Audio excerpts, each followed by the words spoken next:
I'm really excited to have this panel of distinguished guests, and we're going to have a fun conversation today. What I'd like to do is first let them each give a brief introduction on their background and research interests, and then we'll dive in with a few focused topics. Start that. Okay. Hello, everyone. I'm Bijan Najafi. I'm professor in the Department of Surgery, but I'm not surgeon. I'm a lucky engineer. Last 20 years, my primary appointment was with the School of Medicine that helped me to better understand the unmet need, the challenges that we have in the healthcare, and I'm trying to see that how I can bridge the gaps between disciplines.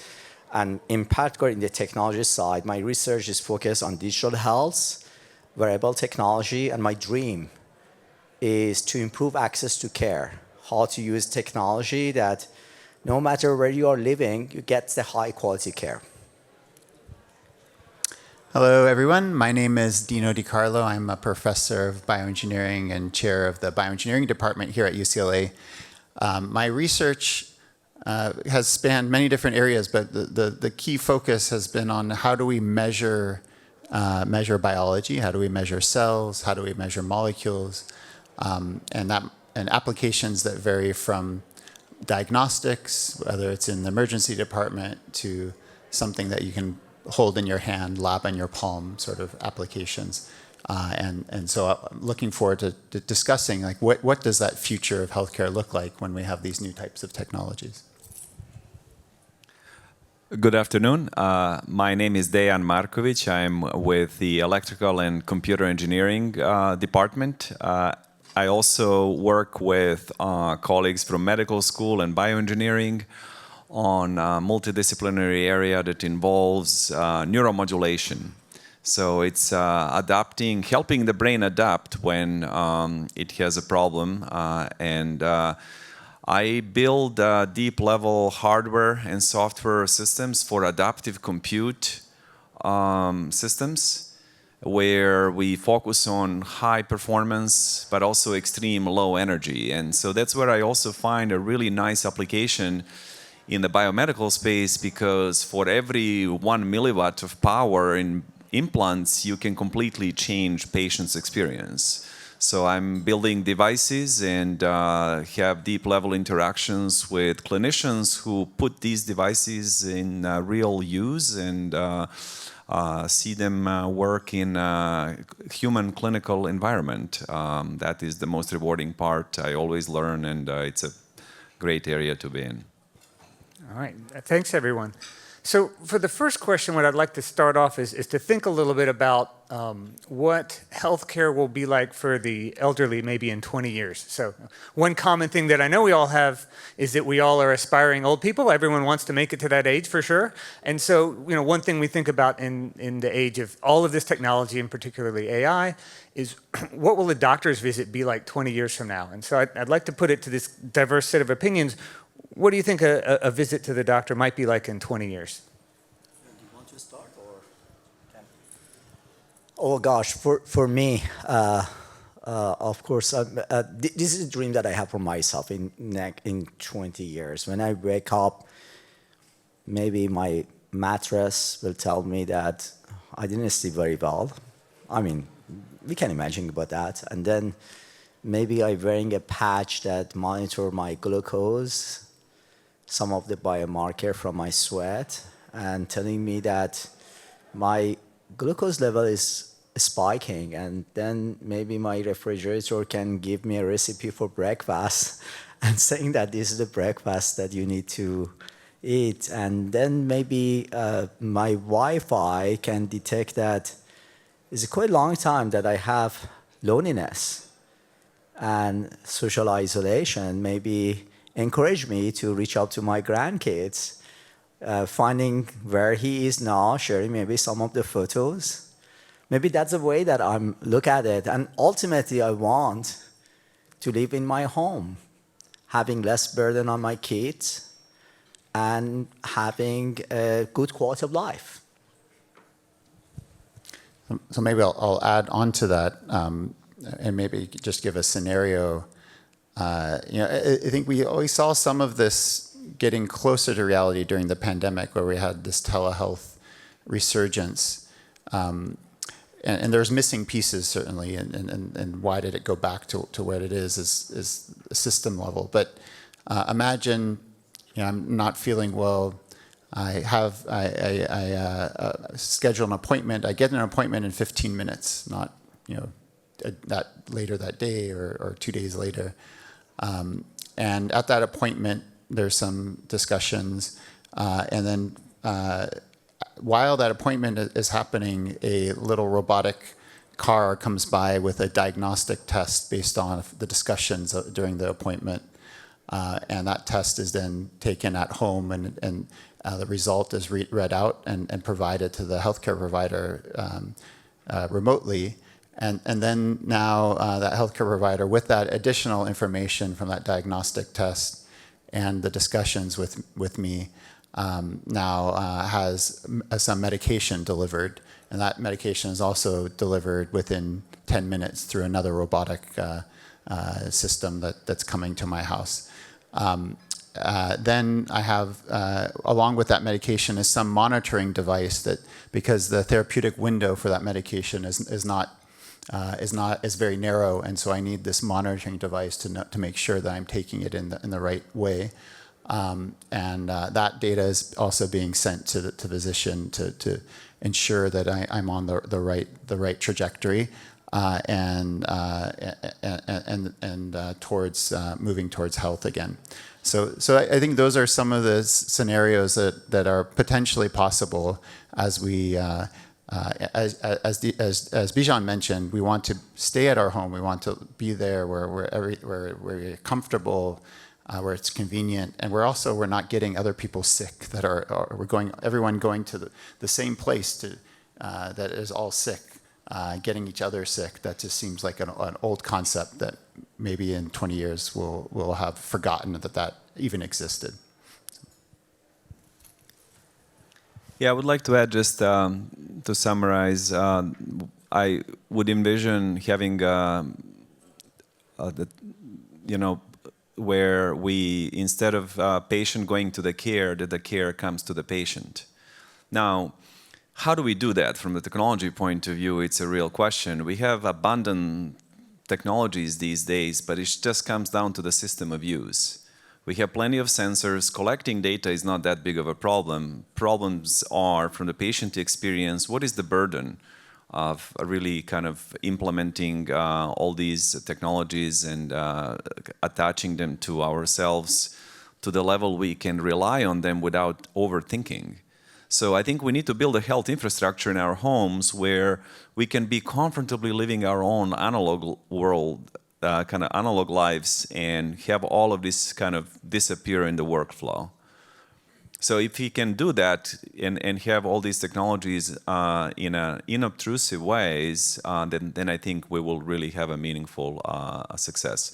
The second part is these sensors, right? So there is a large amount of, variables that come into play. So how do we develop clinical trust so that we know that all these sensors are collecting something that's clinically relevant and really valid? And I would even stretch maybe not for the first 20 years, but another 20 years, if we can have maybe not a 15-minute, but immediate assistance through digital doctor who knows all the data, everything's standardized, and you just get immediate care through, whatever digital twin you would like to see of your favorite doctor, and get immediately with the right steps to improve your wellness. It's interesting. So kind of looking at what I think is a common theme across the three of you, a lot of it had to be with you want to stay at home, and there's a lot of some sort of sensing and measurement possibly embedded. I mean, this kind of ties in if your mattress can measure. I think Dejan's point was you don't have to actively think about, let me take this measurement today, it's just happening.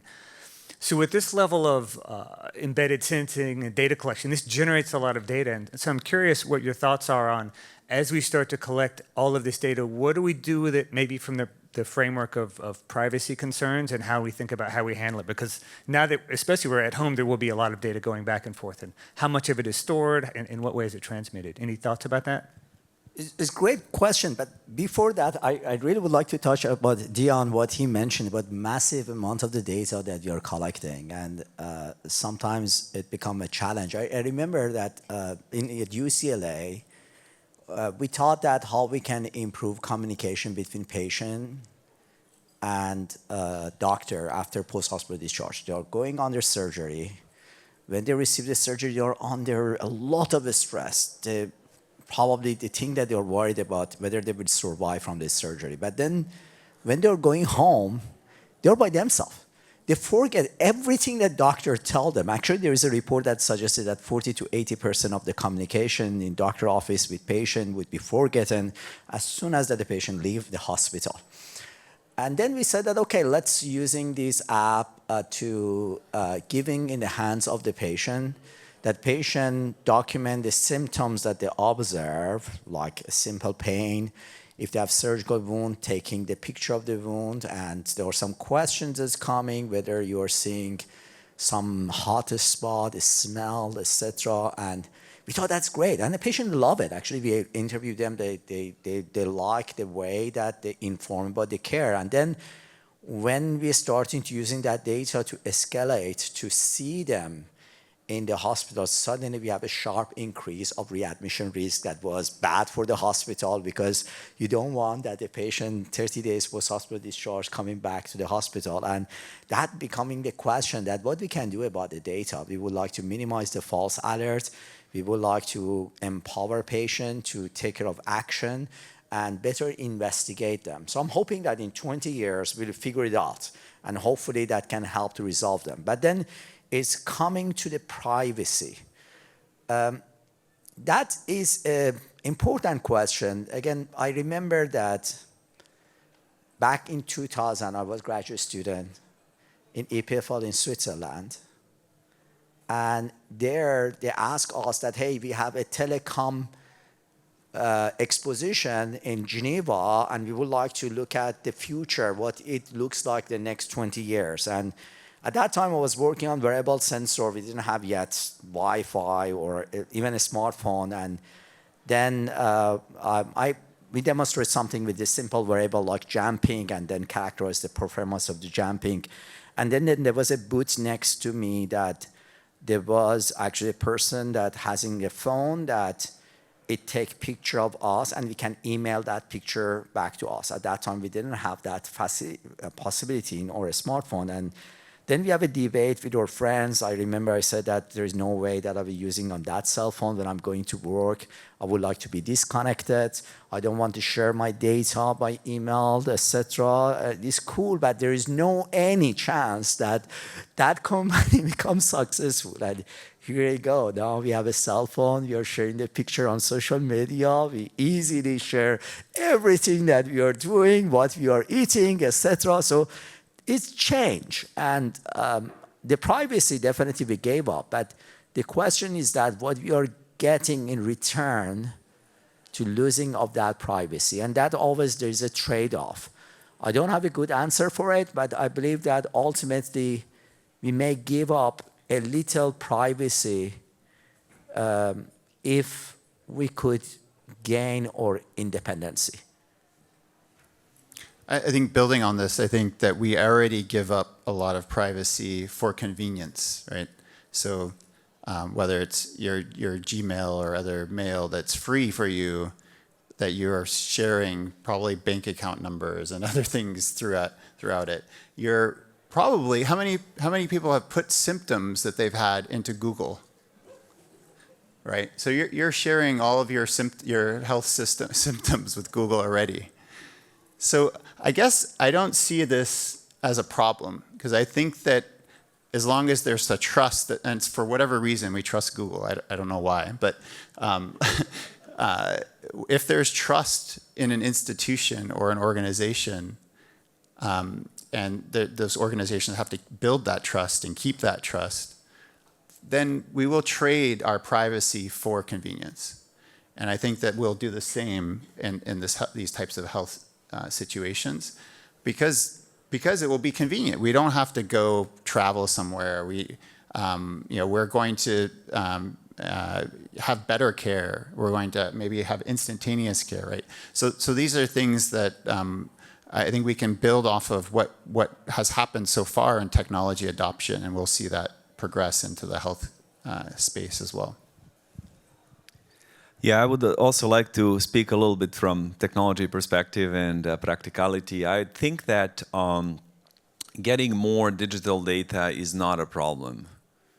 The problem is really creating actionable outcomes from that data, understanding what the data means and really distilling down to practical actions. So just to give you one example, when I came to UCLA 20 years ago, I walked into office of my colleague in neurology and I saw hard drives on his shelves. And I asked him, what are you doing here? He says, well, I'm collecting data from epilepsy monitoring patients. Each patient we see produces 3.6 terabytes of data. And I need to see where is the seizure really coming from so that doctor can go and do surgical resection of that tissue. Then fast forward to maybe about 10 years ago, I worked with a group of people around the Bay Area and came across neurologist, computer musician, and I brought my own technology insights in sensing and embedded processing. And so we went from looking into the waveforms of epileptic seizures for which you go to school to simply translating that through computer music part through audible output. It was incredibly simple, going from large swaths of data to something that within a minute you can easily figure out even non-convulsive seizures. And so right now that technology has become a commercial entity called Ceribell, and last I checked a couple of weeks ago, it's used in 680 hospitals. And it's a one real practical example to my earlier point that you kind of move that experience from specialty labs into the front line of the care. So that really adds to that convenience and the value for the patient in ways that's really simple. So we need more technologies that allow us to go from the vast amount of data into actionable and personally useful metrics. Also, I think with respect, bandwidth is also not an issue. As panelists already touched on, we have so much stuff that we are kind of already connected to with the multimedia and so on. Digital data, we operate at a very low rates. We are like a kilohertz, right? Very, very heartbeat rates, right? So that's by no means any burden to the digital infrastructure that we have, but we still do not have real good solution to what to do with all this data. Therefore, we have now data science departments to kind of try to figure that out, right? And I think in the far future, if we think about like who would not want to have like best possible medical care? Everybody, I mean, that's just a rhetorical question. So if you think about like what's going on these days, like with the computer science, Claude, right? Claude is a collection of about 500,000 books and sources that come to do programming for you. And if you go to the traditional route through college and you're really A+ student and you have one textbook for every subject you take, that's 50 books. This is 10,000 times more. Who wouldn't trust Claude in programming? Right, when it's so nicely contained. So let's say you get all the medical knowledge around the world and pack it into a physician GPT. Wouldn't you want to ask that physician GPT anything you want to know about your own symptoms? And just like Dino said with Google, everybody would love to see the output and just like volitionally put all of their digital data in regarding the privacy. And the last bit of privacy, I think, is also like a practicality of like a camera monitoring systems, which of course people wouldn't want to give up, but technologies that we have, let's say you have a face recognition, you want to see your grandparent, and if it's embedded in ways that it's very convenient for grandpa just to, you know, TV shows up, someone wants to see you and you have an easy interaction. I think those would be very useful technologies as well. And privacy would be, I think, tilting in the favor of really kind of useful and practical use cases. Thanks. It's a really interesting perspective, kind of as we think about the balance of kind of privacy and utility. I want to grab something that Dino just mentioned. I think you said, who wouldn't want access to the best medical care? And I think that's a safe statement. So thinking about that kind of, and still in the framework of home health care maybe for the elderly, a lot of, again, what we described had to be embedded sensors, smart mattresses, systems, and none of those are free. And so one thing I'd like the panel to think about is, we're working on a lot of leading edge technologies, and some of them are very high tech and many of them are not cheap. So how do we kind of frame that in terms of accessibility?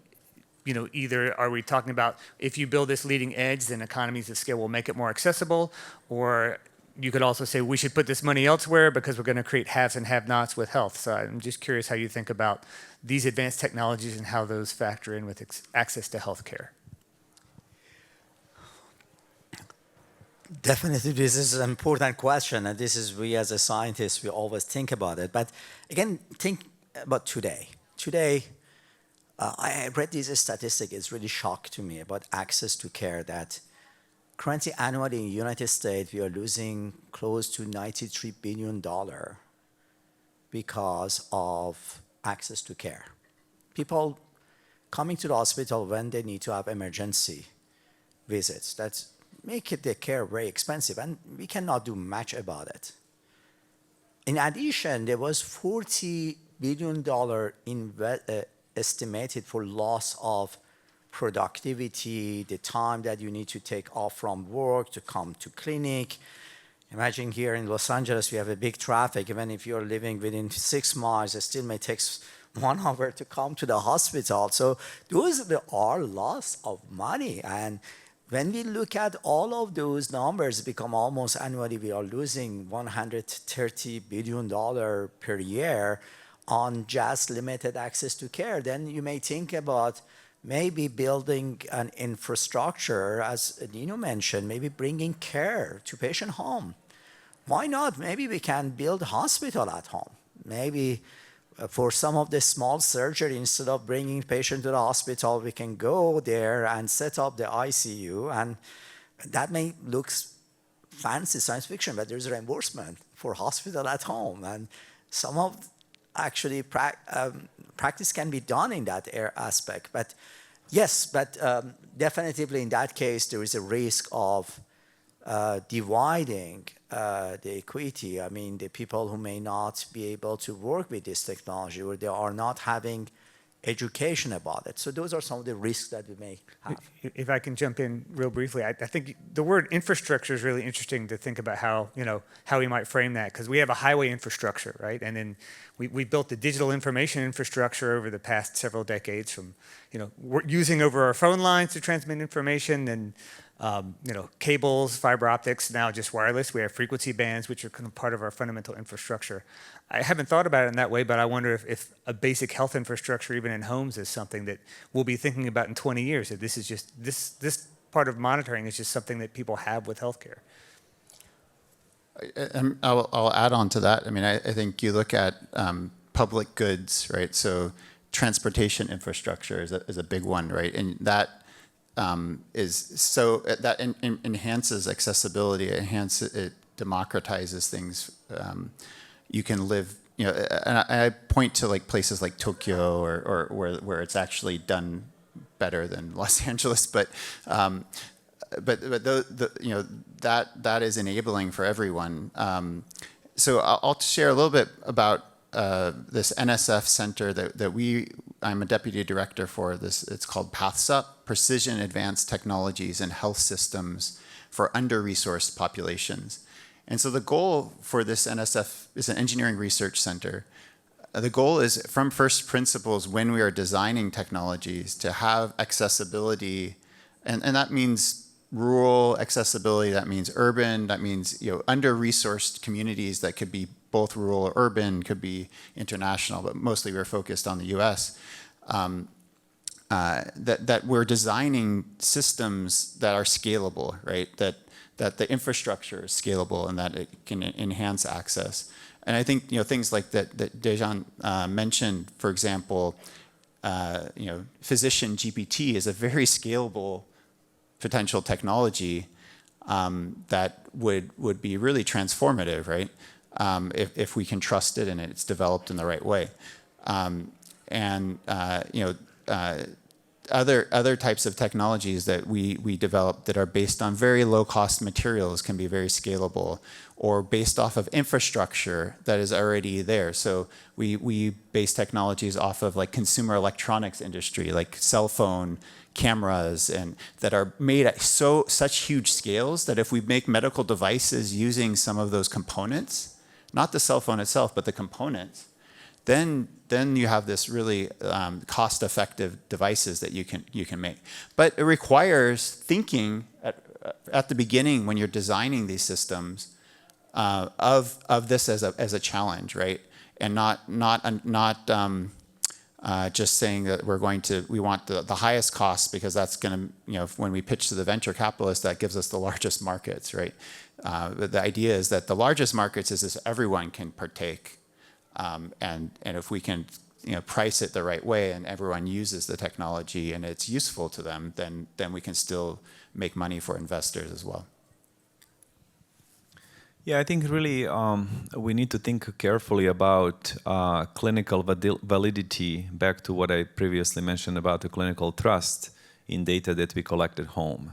So I think that's going to be really important to think through. How can we get through really seamlessly collecting clinically relevant data to connect with care at home and also insurance providers to provide equitable access to the masses. If we can do that, then I think we have a really great future. Dino, I was just going to add, I think we're engineers here, and technology can be part of the solution, but the system has to be a big part of the solution. So the healthcare system and how it reimburses. So a good example is like preventative care. So let's say that a mattress that helps you sleep better. Who pays for that, right? That might actually mean that you're not going to get Alzheimer's until much later, and actually is a big benefit to the insurance company. But most insurance companies would not pay for that because, and what I learned is that the average time that you're in the same insurance company is about 10 years. So if you're 40 years old, they don't care what happens to you when you're 70, right? So that is a problem with our system that needs to be fixed, right? So that long-term changes in behavior or in preventative care can actually be paid for by the health system. And I think that's a big challenge we have to address. Of course, I'm seeing some positivity here, not necessarily from insurance, but a couple of years ago, VA healthcare, they added a policy that every VA hospital should publicly report the wait time for coming to the hospital. It's very simple. I actually thought maybe they didn't think about it, some of the consequences. But now, what is the consequences? Now, every VA, they have public reporting of wait time. And if they are above national average, they are politically under pressure.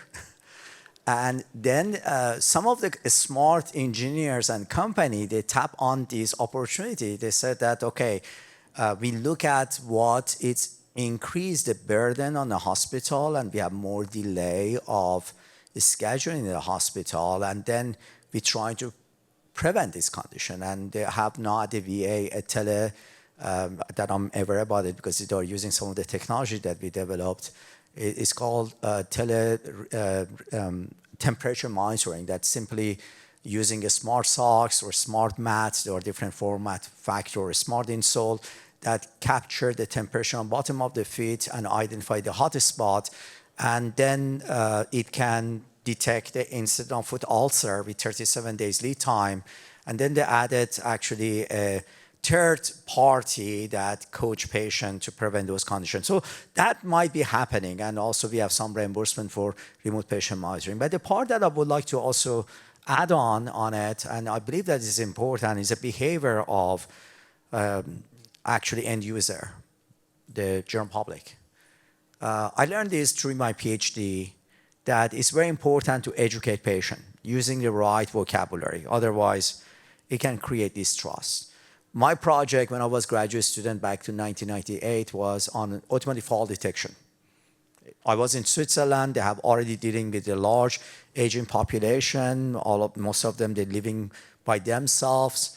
They fell, and then they rely on paid caregiver to come back next day, and they find out that they are falling in the kitchen and they couldn't reach the phone to call someone, and then create fear of falling, and then end up to have institution. They don't want to stay at home alone anymore.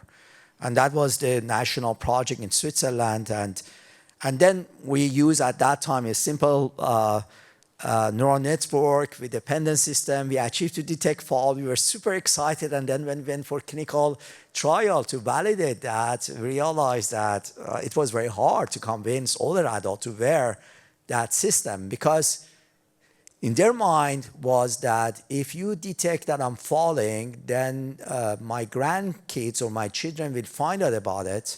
They don't let me anymore to live alone at home. They will force me to go to nursing home or force me to live with them, or I add stress on them. So that was in their mind. Or even they was worried that maybe their insurance can going up or they lose the coverage. But there was actually one of my colleagues, he was a geriatrician. He said that don't say that we are detecting your fall. You're detecting that you fall and you cannot get up. Then you can connect with them. You create something that they can connect with it. And then they appreciate that, yes, this is happening to me. It's about helping me because I'm alone at home. Several times it's happening that even I didn't fall. I sit on the floor and I couldn't get up. And finding those kind of simple message to better communicate with the end user, I believe that it's important. And we need to think as a researcher that what really they want is the same technology, but just connecting with the need that they have. Thanks. That's really interesting.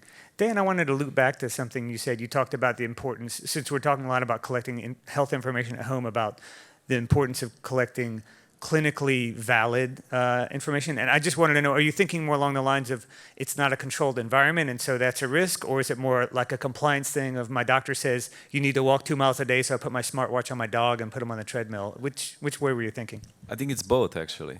Yeah. You just need to make sure that it's collected in the clinical kind of a framework in same settings as if clinicians would do if you were to go and have a treatment at the clinic. Interesting.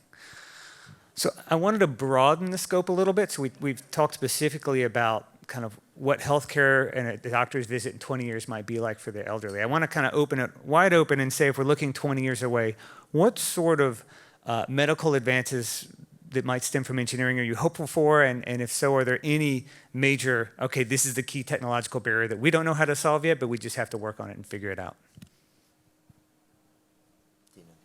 Sure, I can take the lead here. So things that we're interested in, that we're working on, and I think can have a big impact in kind of the continuous personalized monitoring, are technologies that allow us to measure not just heart rate variability. We all have our watches. Not just physiological measurements like blood pressure, but chemical measurements over time. So it could be drug levels. It could be molecular levels of particular stress markers. Immune markers over time. And of course, the time course, what's the right time course might be different than like glucose monitoring, which might be a shorter time period. But maybe there is every hour or so that you want some of these metrics to be monitored. And so I think there is technology development that is needed to do continuous measurements in a cost-effective way of molecular markers. So that's one. A second area that I think we can kind of hope that we have additional technologies is around I guess again in the home, ways that we can sample fluids and other things that and I've heard of approaches using like maybe a toothbrush as a sampling device, even using smart toilets and other things as ways to sample markers. And I think the idea here is that you want to track a patient longitudinally over long periods of time to have a baseline for that patient, and then to look at deviations from that baseline, because each patient will have their particular set of biomarkers, and then looking at those deviations and using machine learning AI approaches, that's when we could probably intervene earlier to detect disease. And then finally, I think the immune system is a key one to focus on, and being able to look at personalized immune markers, and both, we have ways that we can look at serology, but look at what is the panel of all of the things that our immune system is been creating antibodies to target, and is also creating, let's say, T cells and other things to target. So if we have that kind of panel, maybe this is a dream of kind of our immune repertoire and how that changes over time. I think that can tell us a lot about our disease states, development of autoimmunity, development of cancers, and all these things at very early stages. I may add, from my point of view, being in the School of Medicine, definitely measurement is very important. We have a great progress on that aspect. We can't manage what we can measure, and definitely we need to think about better sensor, scalable sensor, ease of collection of the data. This is important, but the gap that I'm seeing as my wish list, and this is what I'm trying also to orient some of my research on, that is what kind of metrics we can extract that is actionable. And it's not just by doctor, by patient and their family members, because that's the big challenge that we have, how to empower patient or a caregiver as a family member to take care of their own health. And this is what we really need to think about it. And that's not very easy. It's required to have, you cannot rely that they become a medical doctor. Of course, some of ChatGPT may help to collect some of those information, but basically, what kind of the signal you can give them that they say that, okay, I can take care of myself, and then beyond of that, I need to consult with my doctor and escalate to reach the doctor. And it may look trivial and obvious, but believe me, we don't have yet those kind of metrics. There are very, very few metrics that target the directly patient to engage as an active recipient of the care and take care of their care. Instead of coming to clinic to receiving the prescription, they can be actively involved between the clinic visit and understand that whether they are health in the right direction or is in the opposite direction. Yeah, in my world, I would say that technology changes in medicine do not happen very quickly. So anything that you want to propose, you need about 10 years to go through medical trials and really validation and pre-market approval. So with that said, I still think I would like to see the future in which we see medical devices as a service model. Where you deliver personalized solutions for active implantable medical devices. And I have to say, this is a very small but incredibly important part of medical care, where you see pharmacologically resistant cases, very difficult cases that require invasive surgery. And just to kind of put this in perspective, people who go, about 5% of cases who are pharmacologically resistant to epilepsy go through invasive intracranial monitoring. So 5%, 20 out of 400 that we see at UCLA do that annually. And that procedure is very traumatic. So you have 3 weeks of epilepsy monitoring unit. The cost of insurance is probably more than $50,000 just to occupy hospital beds. If you can have a technology that's more scalable, where you can have a permanent temporary implant and go home 3 to 6 months after 2 or 3 days, that is significantly less cost to the insurance. Opens the service line to more people and is just a very nice and scalable solution where we can remotely track behavior and look into markers over a longer period of time, have a higher confidence. And I would like to also propose minimally invasive devices, where the stigma of having a neurosurgery to implant active implantable device is greatly reduced and almost like becomes a plastic surgery with technology miniaturization and evolution of compute that we can have. I see future neuromodulation systems as adaptive compute systems that create these inferences and decide when, where, and how to stimulate to create meaningful functional benefit to the patients. So that's kind of on the extreme end of healthcare, but I would also like to see personally more on the wellness, not to get to that point. I would be very keenly interested in, for example, parting ways from structural and functional neuroanatomy and surgery to structural and functional nutrition. Wouldn't it be nice for us to know what to eat every day without overthinking and kind of derailing ourselves into some disease that we should be aware of? So things like simple sampling techniques of what Dino mentioned, like stool, blood, saliva, and you just get a personalized recipe of what you should be eating to be in prime health. That would, I think, go a long way in serving us well in the future. That's interesting. That kind of ties back to the very beginning. We had a vision from Bijan about a smart mattress that would tell you didn't sleep well, so here's what you need from your fridge. So I think that is, we're almost out of time, so we probably won't be able to get deep into it, but that is an interesting thread maybe for our next panel, and how these things connect with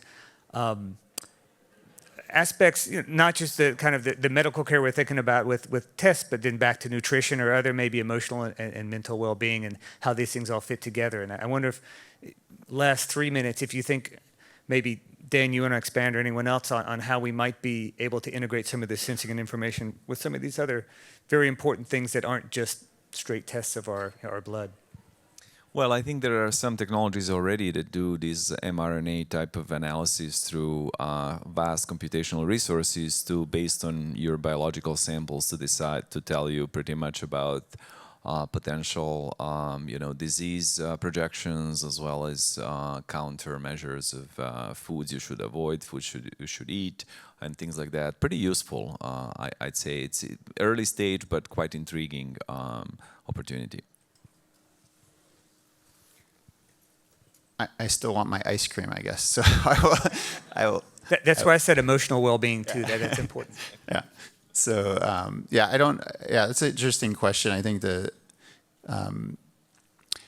so behavior modification. I think all these come under the guise of behavior modification, right? And that's very tricky because there can be people who really reject the advice.